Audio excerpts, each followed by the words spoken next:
دین کی مددگار آ گئی، مظلوم کربلا کی عزادار آ گئی۔ محمد و آل محمد صلوات۔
کل کسی کا انڈیا میں آپریشن ہے تو شفا مریض کے لیے 5 مرتبہ اما یجیبو کی التماس کی گئی ہے۔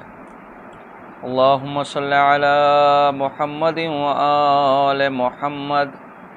بسم اللہ الرحمن الرحیم۔ اما یجیب المضطر اذا دعاہ ویکشف السوء۔ اما یجیب المضطر اذا دعاہ ویکشف السوء۔ اما یجیب المضطر اذا دعاہ ویکشف السوء۔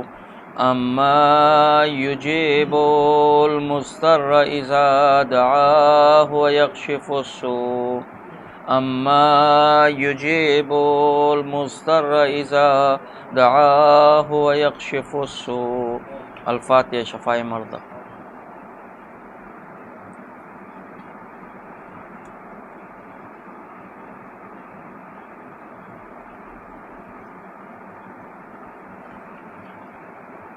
اعوذ باللہ من الشیطان اللعین الرجیم۔ بسم اللہ الرحمن الرحیم۔ الحمد للہ رب العالمین، الصلاۃ والسلام علی اشرف الانبیاء والمرسلین، خاتم النبیین، رحمۃ للعالمین، ابی القاسم المحمد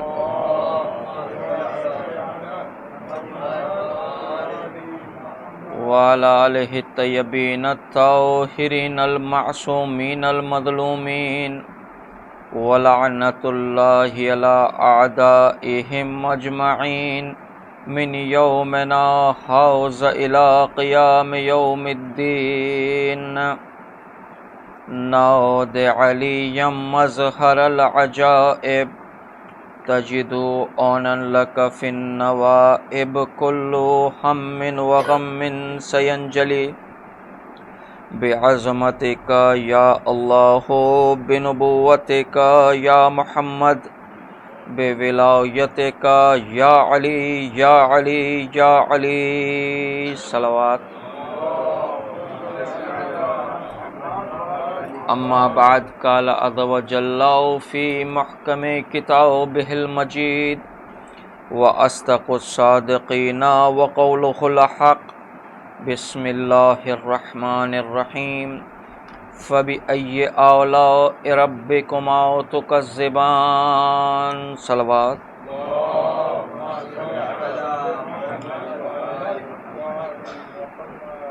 شروع خالق کائنات کے اس بابرکت و باعزت نام سے جو بڑا مہربان نہایت رحم کرنے والا ہے۔ تمام تر تعریفیں اس مالک حقیقی کے لیے کہ جس کا ایک قبضہ قدرت میں ہم سب کی جان ہے۔ درود و سلام محمد و آل محمد کے لیے۔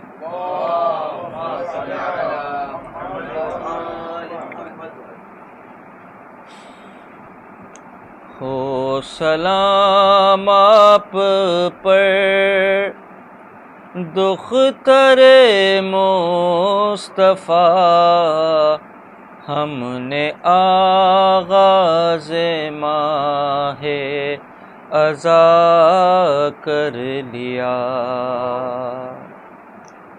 ہو سلام آپ پر دختر مصطفیٰ، ہم نے آغاز ماہ ازا کر لیا۔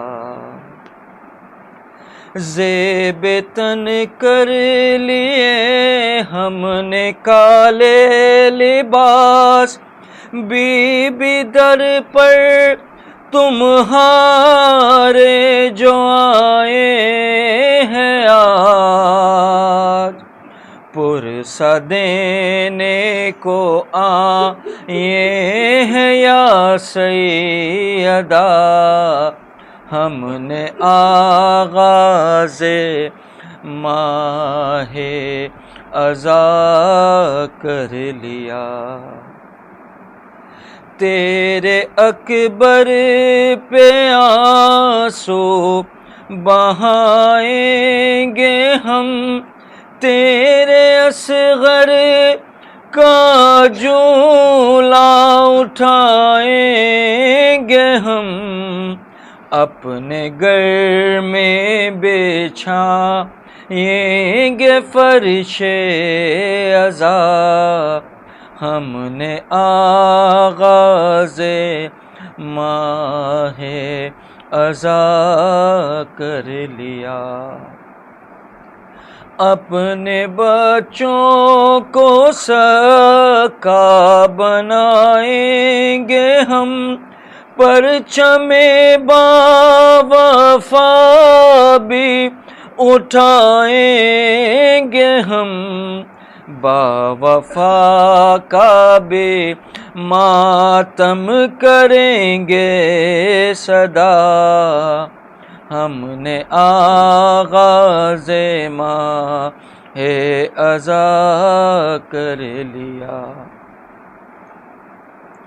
فرش مجلس کامل کر بچھائیں گے ہم، واقعہ کربلا کا سنائیں گے ہم، شہ کے غم میں بہائیں گے اشک عزا، ہم نے آغاز ماہ ازا کر لیا۔ لب پہ جعفر کے بی بی یہی ہے دعا، کربلا میں بلا لے شہیدی صدا، شہ کا مہماں بنوں ہے یہی التجا، ہم نے آغاز ماہ ازا کر لیا۔ بر محمد و آل محمد صلوات۔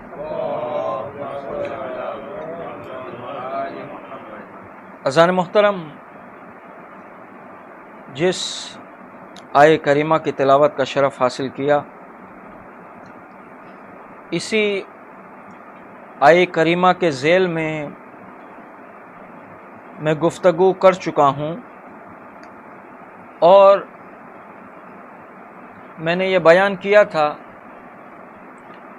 کہ پروردگار عالم نے سورہ رحمان میں اس آیت کی 31 مرتبہ تکرار کی ہے، اور میں نے یہ بھی کہا تھا کہ پروردگار نے بہت ساری نعمتیں ہمیں عطا کی ہے، اور ایک نعمت جس کا تذکرہ میں نے کیا تھا وہ علی کی ولایت تھا، کہ علی کی ولایت ہمارے لیے سب سے بڑی نعمت ہے۔ آج اسی آیت کے ذیل میں ایک اور دوسری نعمت کا تذکرہ کروں گا، جس کو نعمت عزاداری یا نعمت فرش عزا کہتے ہیں۔ آغاز محرم کی مجلس ہے، تو اس چیز کو ذہن میں رکھتے ہوئے میں نے کہا کیوں نہ فرش عزا پر بات کی جائے، کیونکہ یہ فرش عزا وہ فرش عزا ہے کہ جو نصیب والوں کو ملتا ہے۔ ہر کوئی اس فرش عزا پر آ نہیں سکتا۔ روایتیں ملتی ہیں کہ جو بھی اس فرش عزا پر آتا ہے، نہ فقط اس فرش عزا پر آتا ہے بلکہ جو شخص اس فرش عزا میں بڑھ چڑھ کر حصہ لیتا ہے کسی طرح سے بھی ہو، تو وہ بغیر حکم جناب فاطمہ کے کوئی کام نہیں کر سکتا۔ تو اس فرش عزا پر آنا یہ اس بات کی دلیل ہے کہ ہم سب جو یہاں بیٹھے ہیں، یہ ہمارے لیے ناز ہے کہ بی بی نے ہمیں اس آغاز محرم کی مجلس کے لیے اپنے عزا خانے میں چنا ہے۔ یہ سب سے بڑی فضیلت ہے ہماری۔ تو اب جب بی بی نے ہمیں آج کی اس مجلس کے آغاز محرم کے لیے بی بی نے چنا، مجھے پڑھنے کے لیے چنا، آپ کو سننے کے لیے چنا، بی بی کی نظر میں ہر عزادار کی قیمت ہے، تو اب ہم اپنی قیمت کو جانیں کہ ایک عزادار کی قیمت کیا ہوتی ہے اور ایک فرش عزا کی فضیلت اور قیمت کیا ہوتی ہے۔ ایک صلوات بھیج محمد وآل محمد۔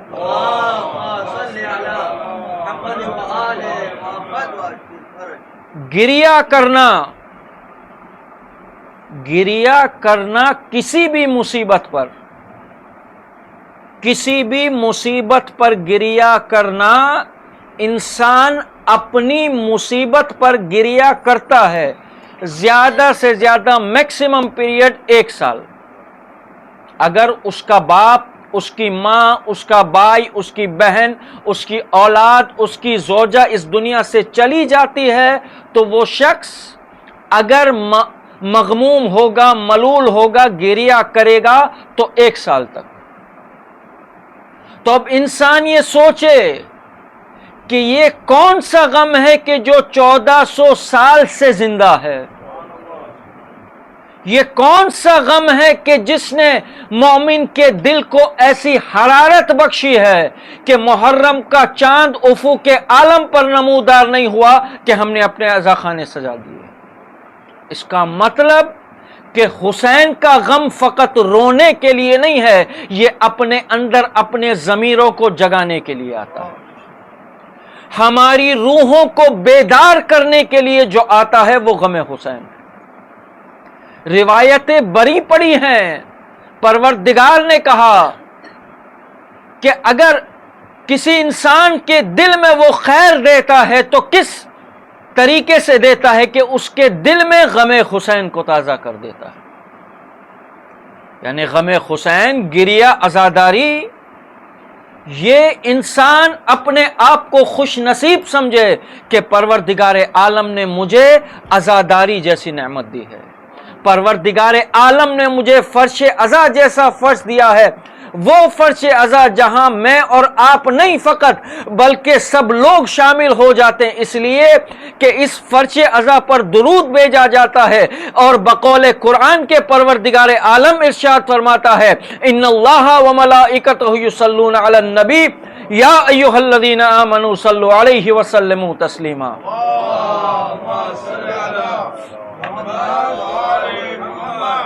کہ اس فرش عزا پر پروردگار بھی شامل ہو جاتا ہے، اس لیے کہ یہاں ان کا تذکرہ ہوتا ہے کہ جنہوں نے اپنی جان کو قربان کر دیا اس دین اسلام کو بچانے کے لیے۔ تو اب ایک عزادار ہونے کے ناطے میری کیا ذمہ داری ہے، ایک پرسادار ہونے کے ناطے میری کیا رسپانسبلٹی ہے، ایک ذاکر حسین ہونے کے ناطے میری کیا رسپانسبلٹی ہے۔ ہماری رسپانسبلٹی یہ ہے، ہماری ذمہ داری یہ ہے کہ ہم اس امر کو کبھی مرنے نہ دیں، اس لیے کہ اگر عزاداری ہے تو ہم ہیں، اگر حسین کا نام ہے تو ہم ہیں، اگر حسین نہیں، عزاداری نہیں، تو ہمارا کہیں نام و نشان نہیں۔ حسین کی عزاداری نے مجھے اور آپ کو زندہ رکھا ہے۔ حسین کی عزاداری، حسین کا ماتم، یہ ہماری پہچان ہے۔ اگر ہم نے حسین کو اپنے سے الگ کر لیا تو یقین جانیے حسین تو حسین رہے گا، لیکن میری اور آپ کی کوئی پہچان نہیں رہے گی۔ تو اس امر کو زندہ کریں۔ روایتیں ہیں کچھ جو مجھے آپ کے سامنے بیان کرنا ہے۔ امام کاظم نے مختلف موقع پر عزاداری کا انعقاد کیا ہے۔ کیوں؟ اس لیے کہ اس امر کو زندہ کرنا ہے۔ دیکھیں، میں ہمیشہ کہا کرتا ہوں کہ امام پر فقط رونا کافی نہیں ہے، امام کا فقط تذکرہ کافی نہیں ہے، بلکہ کربلا کو اپنی عملی زندگی میں لے کر آنا ہے۔ کربلا فقط ایک قربانی کا نام نہیں ہے، کربلا ایک انقلاب کا نام ہے۔ کربلا انسان ہر دور میں، ہر موڑ پہ کربلا کو دیکھتا ہے۔ وہ کربلا جو سن 61 ہجری میں برپا ہوئی تھی، وہ دین اسلام کو بچانے کے لیے تھا۔ اس کے بعد حسین نے ایک صدا دی، حل من ناصر ینصرنا حل من مغیث یغیثنا، کہ کون ہے کہ جو میری مدد کو آئے گا۔ اور اس صدا پر جو نعرہ لگتا ہے وہ لگتا ہے لبیک یا حسین، لبیک یا حسین، لبیک یا حسین،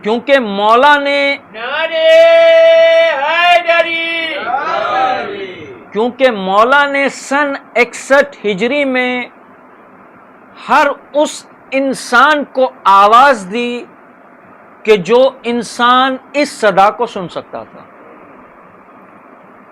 اب جب ہم نے کہا لبیک یا حسین، میں نے کہا نا عزاداری ہم کو ہماری عملی زندگی میں لے کر آنا ہے۔ جب ہم نے کہا لبیک یا حسین تو لبیک یا حسین قربانی مانگتا ہے۔ لبیک یا حسین میرے وجود کو مانگتا ہے، لبیک یا حسین میری روح کو مانگتا ہے، لبیک یا حسین میرا خون مانگتا ہے۔ لیکن کب ہم نے لبیک یا حسین کہہ دیا، کسی نے مجھے آواز دی، میں نے کہا میں آ رہا ہوں، میں وہاں تک گیا۔ اب جس نے مجھے آواز دی، اب جب میں اس کے پاس گیا، اس کا مطلب کہ میں اس سے محبت کرتا ہوں تو میں اس تک گیا ہوں۔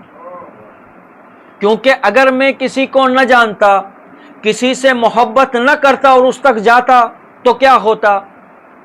میں جاتا ہی نہیں کیونکہ میں نہیں جانتا۔ لیکن یہاں امام نے آواز استغاثہ کو بلند کیا، میں نے کہا لبیک یا حسین، میں امام تک گیا۔ اب امام مجھ سے کہیں گے کہ میں نے تمہیں آواز دی، تم مجھ تک آ گئے ہو، تم مجھ تک آ گئے ہو، اب مجھے تم سے یہ کام ہے۔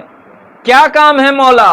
کہا کل کو میرا بیٹا مہدی ظہور کرے گا غیب سے، اسے قربانی کی ضرورت ہوگی، کیا تم تیار ہو اپنے بچے کو قربان کرنے کے لیے؟ کیا تم تیار ہو اپنے مال و دولت کو میرے بیٹے پر قربان کرنے کے لیے؟ میرا جواب کیا ہوگا؟ اسی جواب کو ڈھونڈنے کے لیے ہم فرش عزا پر آتے ہیں کہ اصحاب حسین کیسے تھے، ان کی جو کوالٹیز تھی، ان کی جو خصوصیات تھی، اپنے اندر اپنا لے۔ کل جب حسین کا بیٹا پردے غیب سے آئے اور جب وہ صدا بلند کرے تو ہم لبیک یا حسین، ایسا لبیک ہو کہ جو عملی طور پر لبیک یا حسین ہو۔ ایک سلوات بھیج محمد و آل محمد پر۔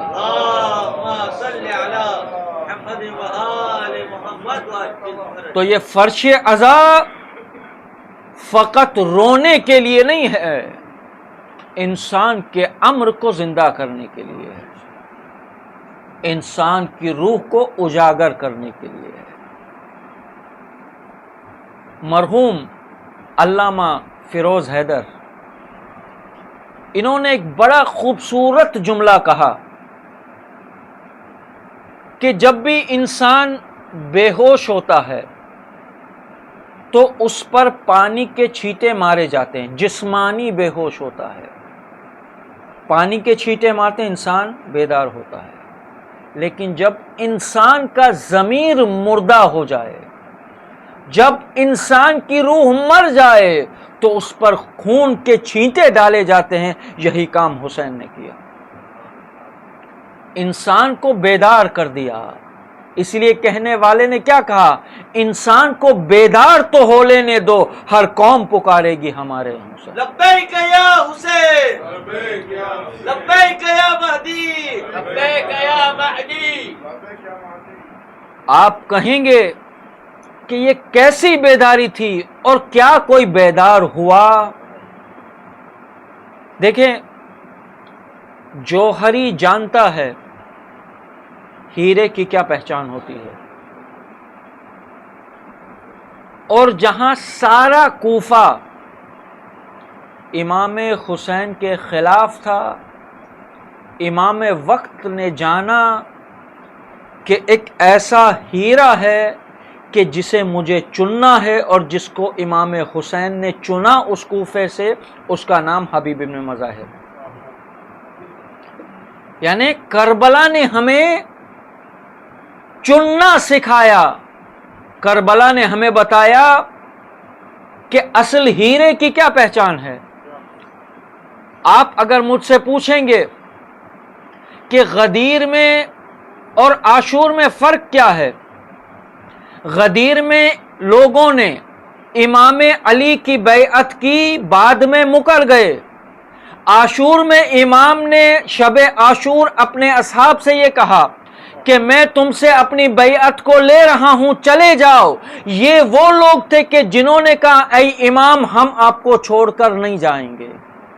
وجہ کیا تھی؟ بیداری۔ انسان اگر بیدار ہو تو امام وقت پر جان چھلکتا ہے۔ میں نے مجلس کے آغاز میں کہا تھا کہ کربلا ایک انقلاب کا نام ہے۔ آپ کہیں گے کون سا انقلاب برپا ہو گیا؟ جس کوفہ کے لوگوں نے حضرت مسلم کو دارالامارہ سے گرایا تھا، شب عید الاضحیٰ میں حضرت مسلم کے لاش کو کوفہ کی گلیوں میں، کوفے کے رستے میں پھرایا گیا تھا۔ انقلاب کربلا نے وہ معجزہ کر کے دکھایا کہ اسی کوفہ سے مختار نے جنم لیا تھا۔ یہ ہے انقلاب کربلا۔ انسان اگر چاہے تو اپنے دلوں کو اسی ذکر سے بدل سکتا ہے۔ اس فرش عزا کو غنیمت جانیے۔ سید عدیل نے جمعے کے خطبے میں یہی تو کہا کہ یہ وہ مہمان ہے کہ جو ہمیں کچھ دینے کے لیے آ رہا ہے۔ یہ امام وہ ہے کہ جو اپنا سب کچھ قربان کرنے کے لیے تیار ہے۔ تربیت اپنے بچوں کی اس انداز سے کیجیے جس طرح سے مسلم نے اپنے بچوں کی تربیت کی۔ محفل بی بی فاطمہ میں بیٹھے ہیں، آغاز محرم کی مجلس ہے، چند تذکرہ بی بی زہرا کا بھی ہو جائے، چند تذکرہ مسلم کے یتیموں کا بھی ہو جائے۔ آسان نہیں ہے آغاز محرم کی مجلس پڑھنا، اس لیے کہ ہمیں پرسہ اس ماں کو دینا ہے کہ جس کو روایت نے 18 سال کی ضعیفہ کہا ہے۔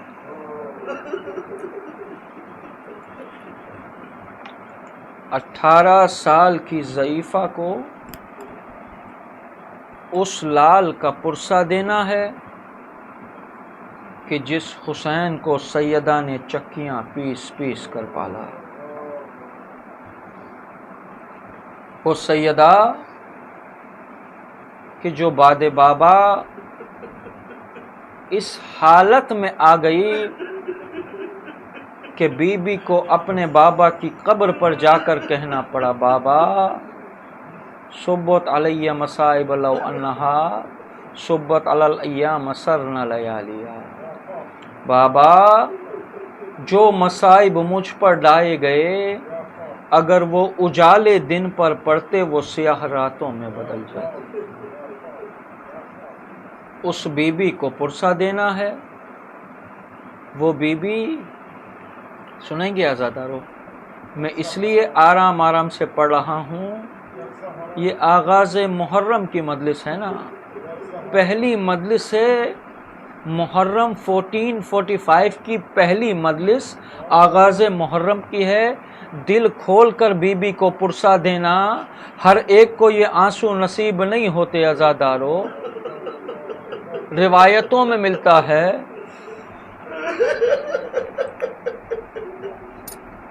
کہ جب محرم کا چاند افق عالم پر نمودار ہوتا ہے تو شام کی قبر سے ایک بی بی اٹھتی ہے، جنت البقیع کی ٹوٹی ہوئی قبر پر آ کر کہتی ہے، اے اماں فاطمہ محرم کا چاند نظر آ گیا، اے اماں محرم کا چاند نظر آ گیا۔